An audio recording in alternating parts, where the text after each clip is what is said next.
Welcome to 3D printing. This video will assist you with the final step in printing a 3D model with YSoft be3D eDee. We will describe how to use the eDee 3D printer. Let's start with the first step. I'm using my badge to access the eDee printer. Using the touchscreen, I'm going to select the mousetrap car chassis as the model I want to print. I can see the estimated time it will take to print the 3D model. I can also mark the 3D model as a favourite. If I ever want to print it again, I can easily find it in the Favourites tab.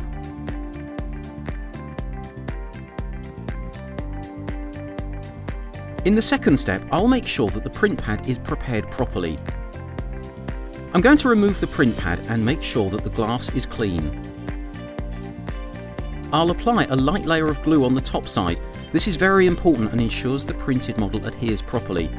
Now I can put the print pad back in the printer and close the door. OK, we are ready to print. I've touched the Start Printing button and the printing process begins. The printer will calibrate itself, the nozzle will heat up and printing will start in about 30 seconds.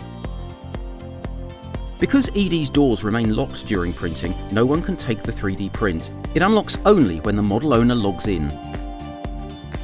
Printing will take some time. eDee showed me the estimated time earlier and will send me an email when the printing is done.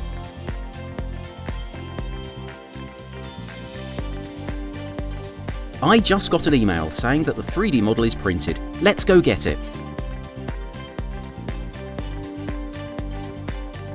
My 3D model is perfect. Models can usually be removed easily. For other models, the model removal stand makes it easier to remove the model from the glass pad. Simply insert the glass pad in the removal stand and with a spatula carefully remove all the printed pieces. Finally, I'm going to clean the glass so it's ready for the next print job. Enjoy your 3D model.